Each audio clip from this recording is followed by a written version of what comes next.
Nuno Teixeira e o Zé Pedro Leite têm algumas coisas em comum. Uma delas é que têm ambos uma formação jurídica, portanto, ambos são juristas. Essa é a parte má. Embora o Zé Pedro não exerça, e depois são pessoas que constroem, como todos nós, mas se calhar eles têm uma coragem ou talvez um tormento empírico que os leva a construir o mundo de uma forma bastante peculiar. No caso do livro do João Nuno Teixeira, que é, tenho que tirar aqui este marcador, eu vou ver o número da página para depois não me esquecer, este livro, O Labirinto da Inteligência, belissimamente ilustrado na capa pelo Alex Gozblau, é um livro absolutamente inclassificável, porque este livro tem ensaio, tem conto, tem teatro, tem poesia, tem aqui um bocadinho de tudo. E é um livro que nos desassossega e que procura todo o enquadramento daquilo que é o cérebro humano nas suas mais variadas vertentes. João Nuno, eu quase te desafiava a explicar-nos como é que surgiu, eu não sei se a pulsão ou a ideia de começares a escrever este livro, e explicares um bocadinho qual é não sei se a filosofia é provavelmente um termo desadequado, mas que está na gênese desta tua aventura literária. Não sei se tem um bocado de microfone. Eles ouvem, não ouvem. Assim, a gênese já começou há muito tempo. Este livro começou a ser escrito em 94, até 2009. Portanto, temporalmente foi esse o momento, portanto, foram ali 15 anos de maturação, porque o livro tem uma parte, acaba por ter partes bastante densas que implicam algum conhecimento por parte do leitor. Depois teve 10 anos a maturar, como ao vinho do Porto, espero eu. Depois o leitor é que virá se está em condições de ser bebido ou não. Entretanto, em 2019... Eu já vi coisas muito piores. Em 2019... comecei a explorar, que é tudo muito exploratório, comecei a explorar uma edição autodidata, como se costuma dizer.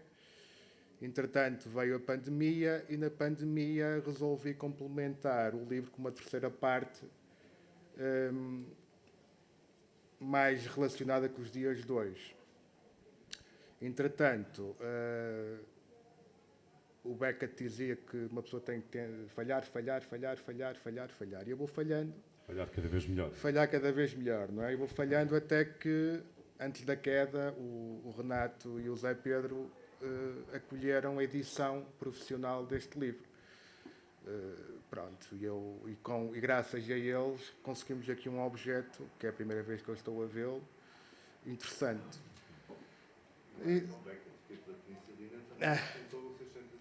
Pois, até portanto, isto, e ele chegou a certa altura e disse, olha, vocês têm que parem lá com isto porque ficam sem livro. Só vai cortando. Porque se calhar a grande demanda de qualquer autor é encontrar uma frase, ou até uma palavra, que possa resumir tudo aquilo que andamos para aqui a fazer.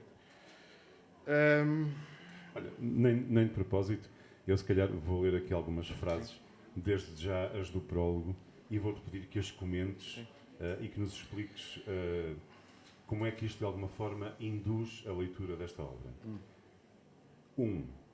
Às pessoas perfeitas falta sempre qualquer coisa. Explica-nos lá.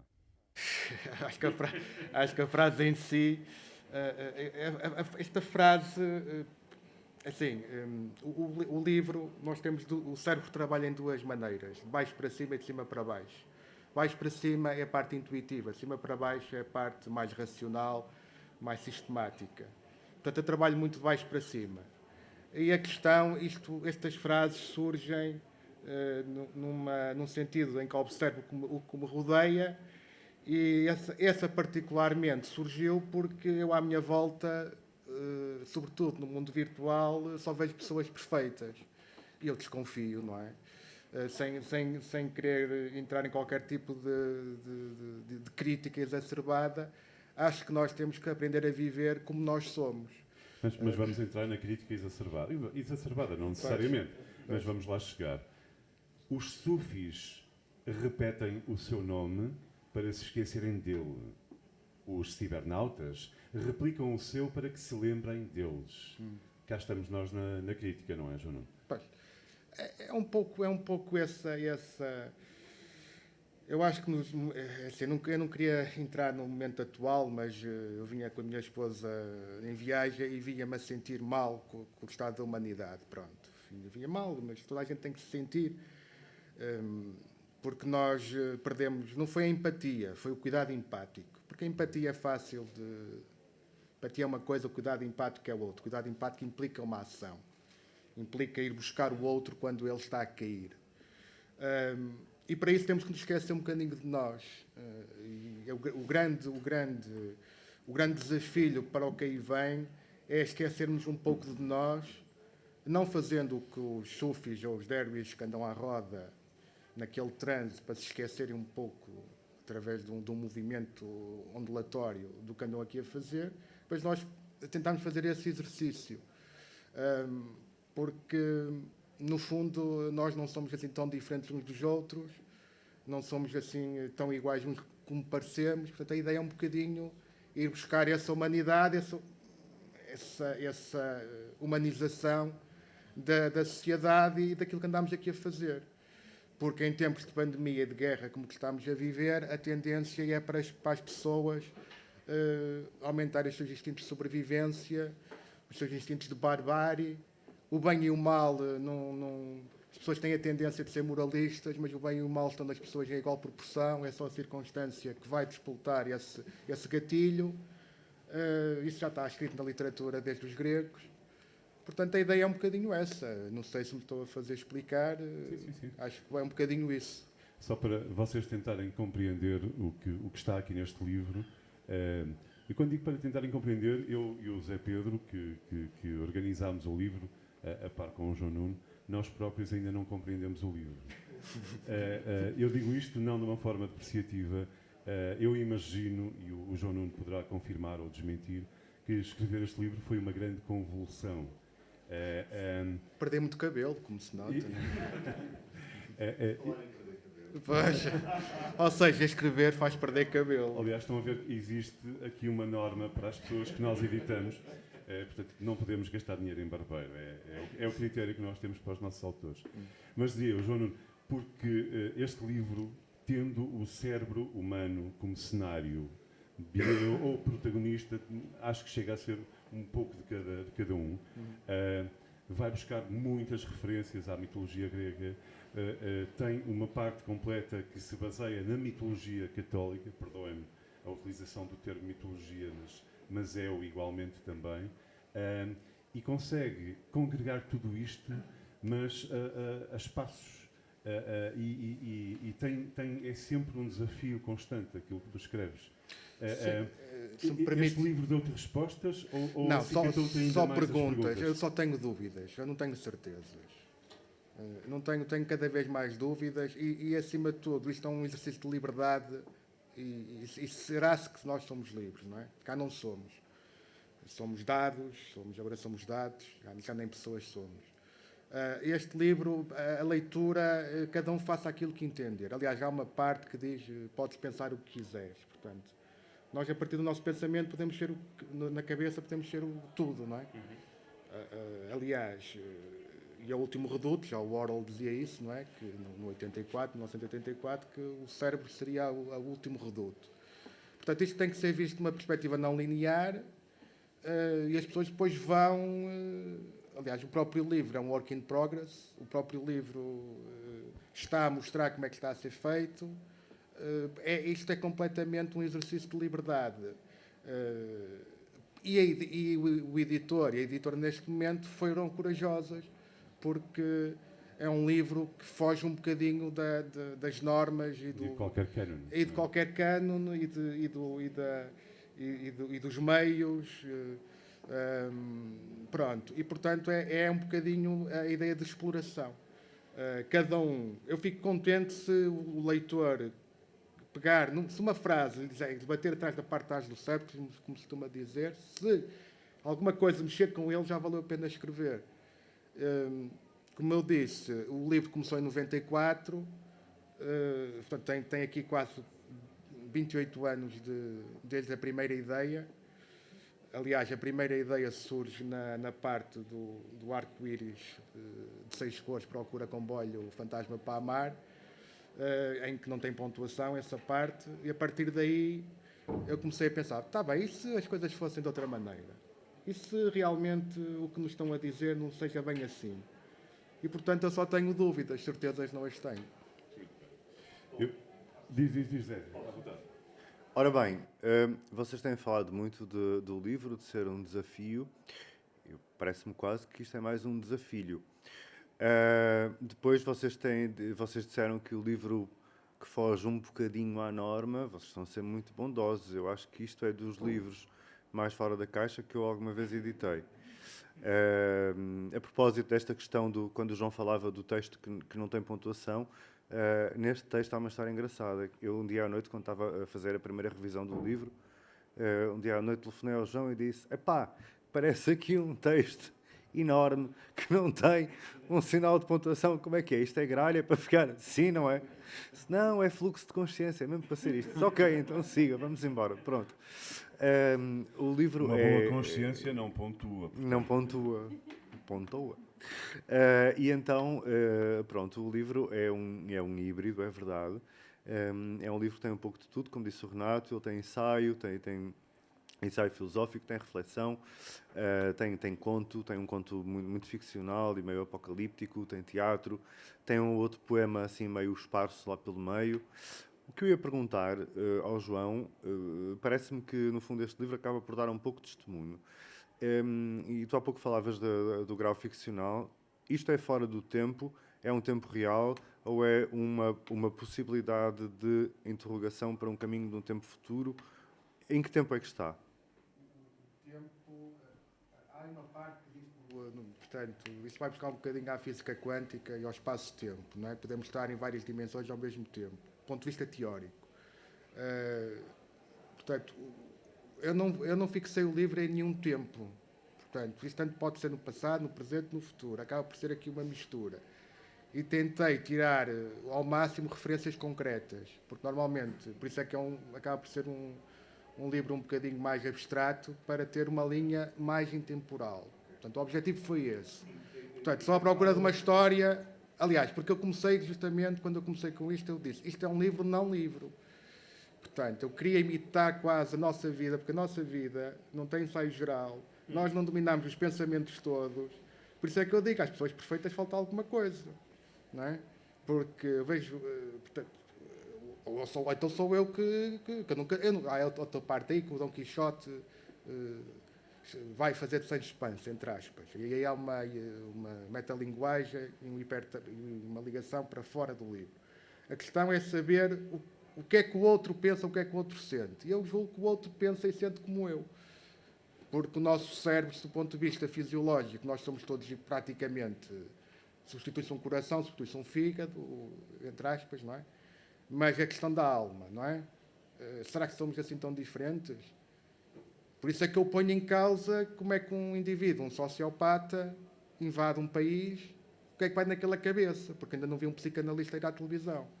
Pronto, e é um bocadinho por aí. Agora, respondendo à tua pergunta, Zé Pedro, este livro acaba por ir buscar um bocadinho das referências da física do espaço-tempo. Teoricamente, nós estamos em vários espaços e tempos ao mesmo tempo. O que vai um bocadinho contra a literatura, porque os teóricos dizem que tem que haver um espaço, tem que haver um tempo, tem que haver personagens, tem que as personagens... E depois eu não percebo os teóricos, porque dizem que as personagens têm que evoluir na narrativa. Há pessoas que não evoluem, há pessoas que nem sabem, nem se conhecem, passam uma vida inteira sem se conhecer, porque isto é muito fácil, conheces-te, aceitas, superas. Se não te superas, vives com as tuas limitações. A vida é assim. Só que na narrativa, não, a personagem não tem... o livro é mau porque a personagem não evoluiu. Não, mas já há pessoas que não evoluem, que estão sempre com o mesmo pensamento. Vemos o caso do Putin, que a mulher é Putina, vão ver, que só faz putinices. Desculpem, isto é um inconsciente a funcionar, mas eu não posso deixar de fugir um bocadinho da realidade. Pronto, eu acho que é isso que queria dizer. E eu não resisto a ler aqui mais duas passagens, João. Uma delas é muito curta e diz apenas o seguinte: a Terra é plana para quem nunca viu o sol nascer. E a outra que se refere àquilo que tu dizias há pouco. O homem de barro, sem liberdade de ação, sem ninguém para falar e vinculado a um voto de obediência, não sabia o que fazer. Ainda pensava rasgar esta página de papel para se acalmar, fugir dos objetos voadores que lhe moíam o juízo. Contrariamente a Noé, não queria fazer uma arca para salvar a humanidade. Não tinha intenções piedosas, nem sequer queria praticar a virtude. Sufocava com a respiração deste livro, não livro. Fechado para sempre num conjunto de letras e frases, perdido entre sintagmas, perseguido por leitores anónimos. Só lhe restava continuar a aventura na procura do sentido para a sua presença no mundo. Teria de viver sem ensaio geral. Portanto, eu sou editor, sou suspeito, mas aconselho vivamente. Acho que é um livro que a um tempo nos perturba, a outro tempo nos desassossega e nos leva, se calhar, a reformular as perguntas. Portanto, acho que é essencialmente um livro de consciência e agradeço muito ao João não deixar de ter confiado em nós e espero que gostem da edição, tal como nós gostamos. Entretanto, agora vamos passar aqui, tenho ao meu lado direito o peso pesado José Pedro Leite. Não sou tão pesado como tu. É verdade, é verdade. Pronto, eu estava a ver se disfarçava, mas não correu bem. Antes de começarmos a falar do teu livro, e porque temos aqui a valorosa presença da Francisca Camilo, que tem uma voz lindíssima e lê muito bem, eu vou pedir, Francisca, lês-nos um poema, por favor.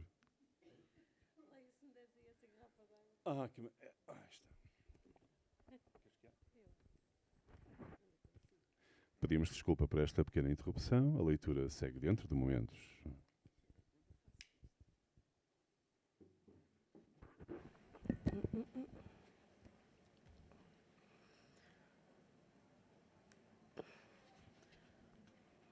Dois poemas? Dois poemas, sim. Mais não depois as pessoas não compram.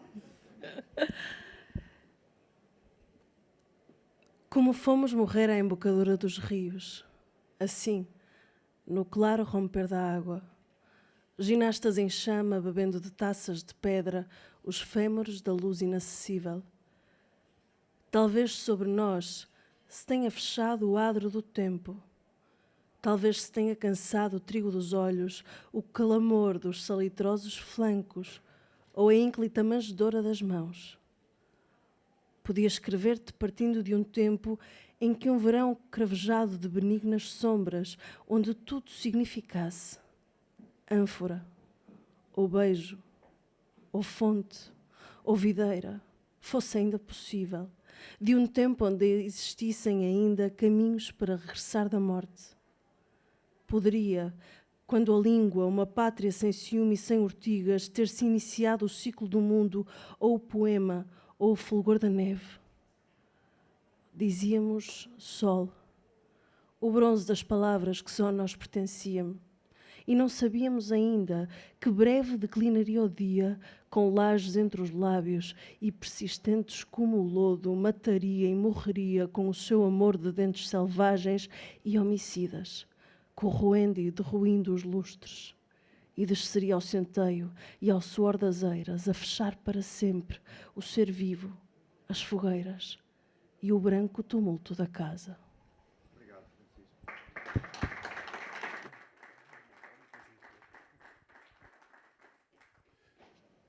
Passei todo o dia cumprindo pequenas tarefas.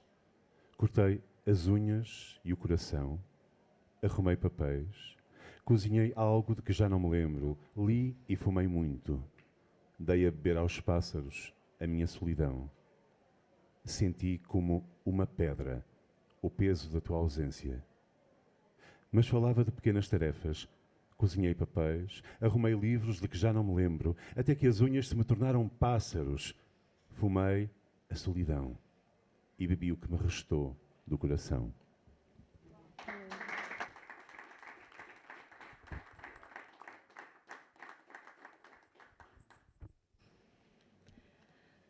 Ensina-te o poema que nunca serão tuas as rosas, que, como as cidades, também o amor se perde. Que a mulher é uma linha rompendo o ar, que tens sob as mãos uma colina permeada de mortos. Que o tempo cai como uma casa imensa, que há no futuro uma torre quebrada, um alarme aéreo que, como as radiografias, é só esquecimento e pó de estrelas, o que carregam os espelhos, que o poeta trabalha por dentro da chuva, subúrbios de neve e algemas invisíveis, e descasca, e come o fruto da linguagem, que os verbos são circulares pedras com buracos de luz no centro, e que na margem da água cada palavra tem a sua vez. Que afinal a tua morte, pouco ou nada, mudará.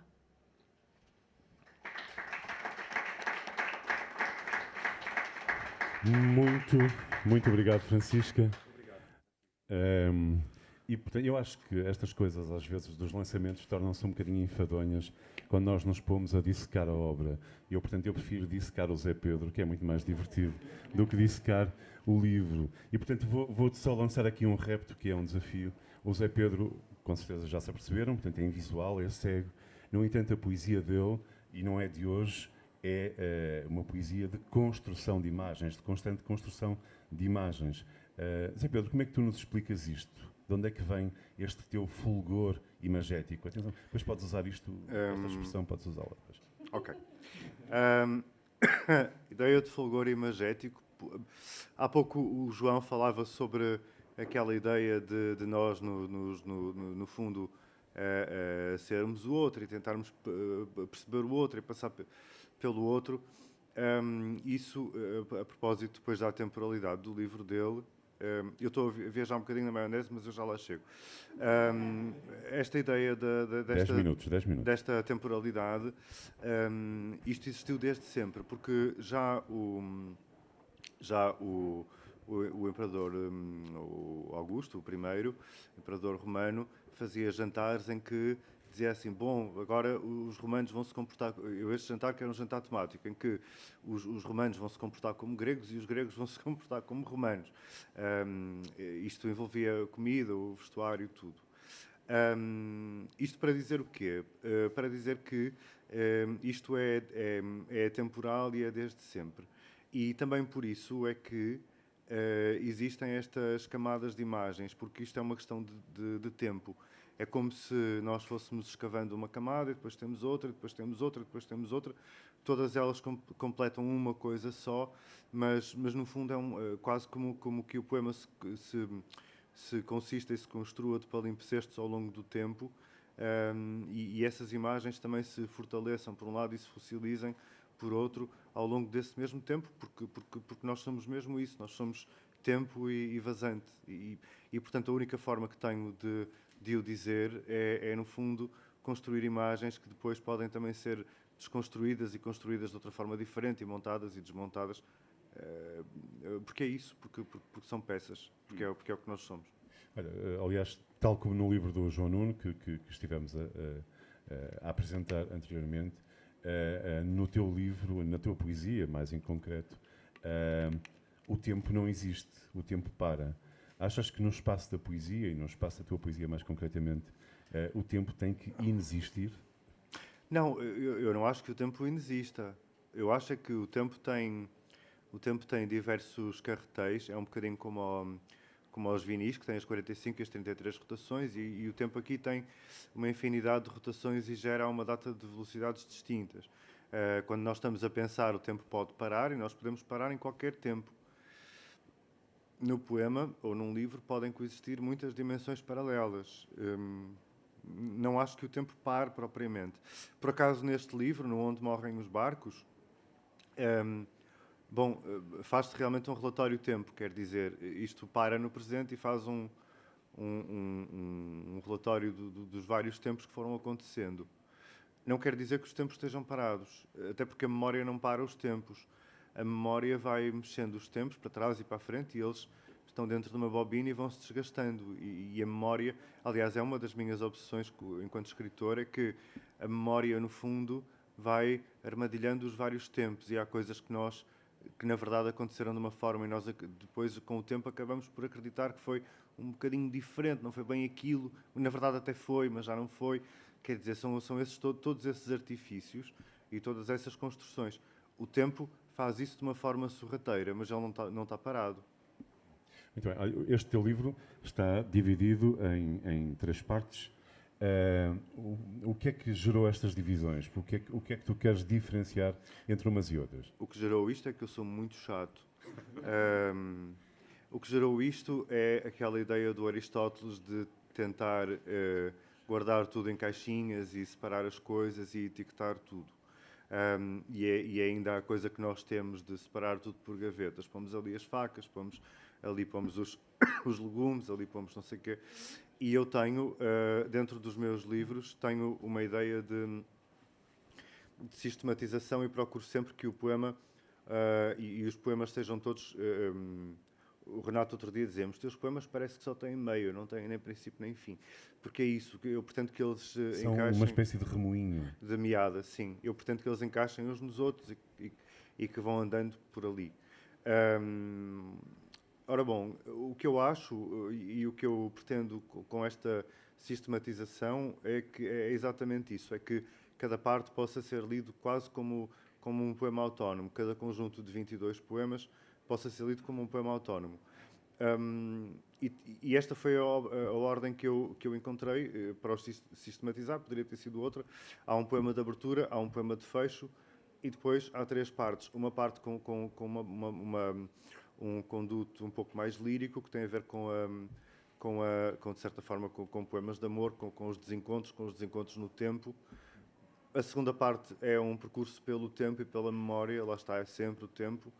E a terceira parte tem a ver com a construção do poema e com o tempo do poema. E eu acho que, às vezes pode ser um pouco maçador para quem lê, mas eu acho que é muito importante para quem faz refletir sempre sobre o objeto artístico. Sejam ânforas, sejam bonecos de argila, sejam poemas, sejam fios de alta tensão, seja o que for. É muito importante nós percebermos para que é que fazemos as coisas, porque é que as fazemos, quando é que elas iniciam, quando é que elas estão terminadas e o tempo que elas têm. O tempo que elas têm dentro de nós e o tempo que elas têm dentro delas. Olha, justamente eu ia far-te-ei uma última pergunta e que tem a ver com a tua constante produção. Tu és um escritor, o Zé Pedro, não sei se conhecem a cara dele, neste momento, este é o teu décimo livro. O ano passado conquistaste a primeira edição do Prémio Natália Correia, portanto, criado, promovido pela Câmara Municipal de Ponta Delgada e que, de resto, é um belíssimo galardão. Entretanto, dizias-me, quando vínhamos ontem para cá de carro, que já tens um novo livro. A Explicação das Mãos. A Explicação das Mãos. Pronto. Como é que tu explicas esta tua constante pulsão criativa? Ou de onde é que ela vem? O que é que te move? Vinho branco, não. É assim. Pronto, não, é tudo por hoje. Muito obrigado. Não, o que explica a pulsão criativa, não é nada isso. É assim.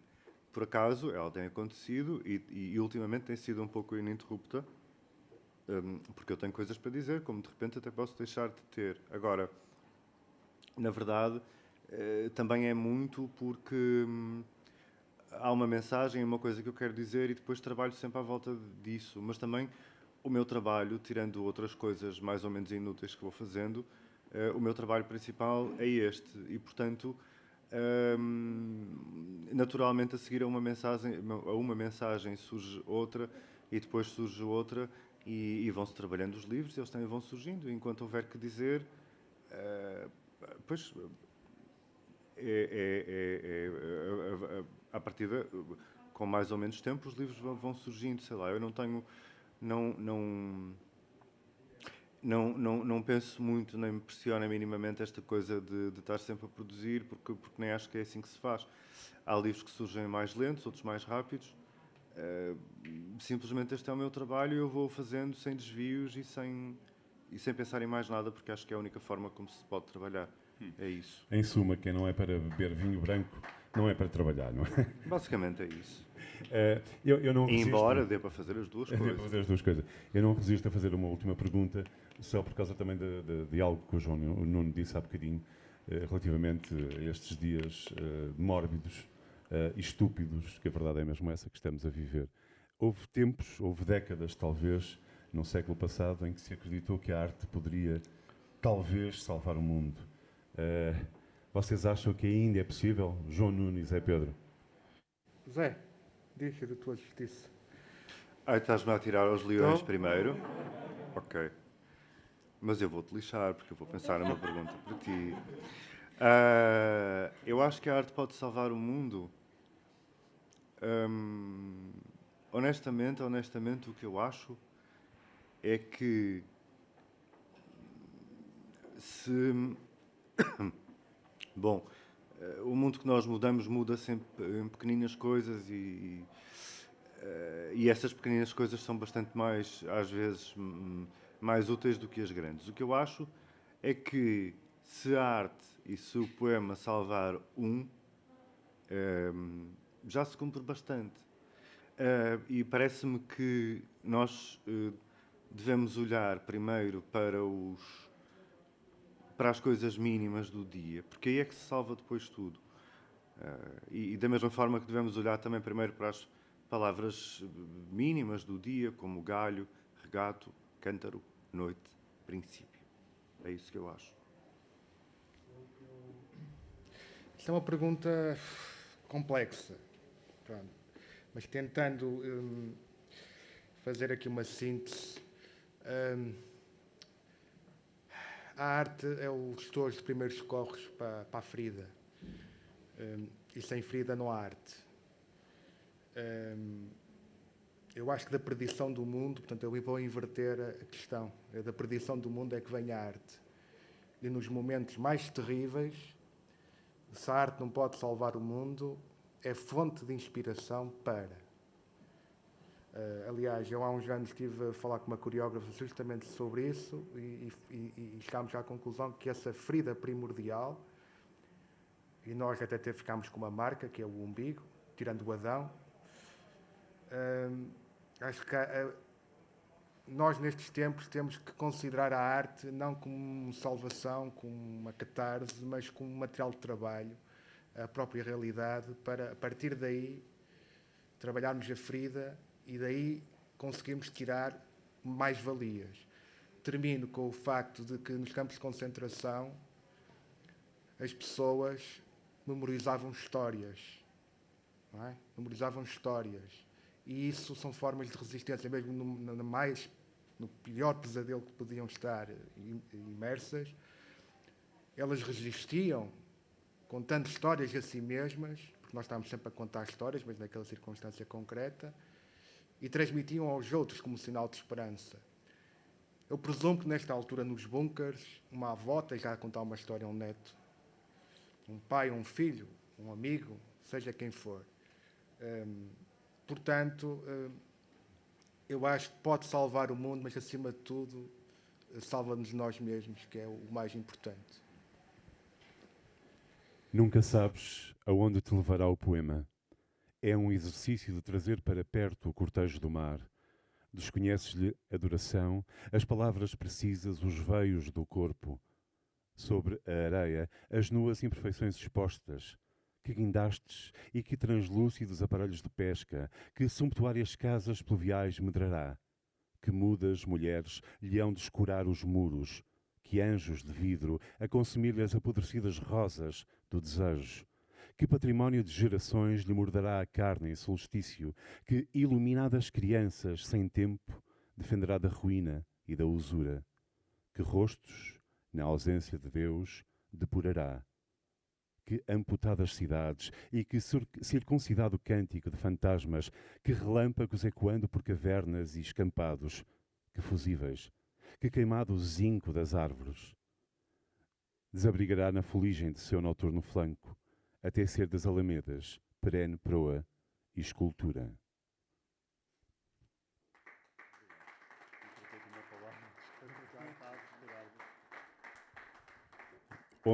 Onde se ouviu árvores, devia ter-se ouvido aves. Isto foi uma errata sonora, fica sempre bem. Depois mudamos isto, se ainda formos a tempo. Depois pomos. Bom, e antes de terminarmos com chave de ouro, com a Francisca a ler mais um poema, quero só dizer que temos lá embaixo os livros, portanto, se quiserem salvar, é ir lá embaixo ao Sr. Alfredo e comprar um livro. Muito obrigado a todos e muito obrigado à Francisca. Agradecer a Francisca também mais uma vez e ao Renato a edição do livro. Agradecer a vossa paciência e a vossa persistência ao longo destes dias todos de festival literário. E, bom, e é isso. Agradecer simplesmente, como dizia uma amiga minha, quem não sabe ser grato também não sabe ser mais nada. Portanto, é isso. Eu também queria agradecer, não é? Porque convém.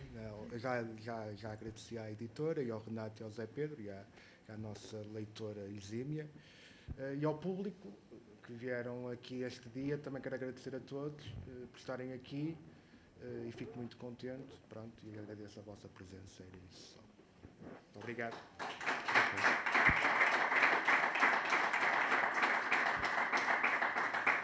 Avança, Francisca. Camarada.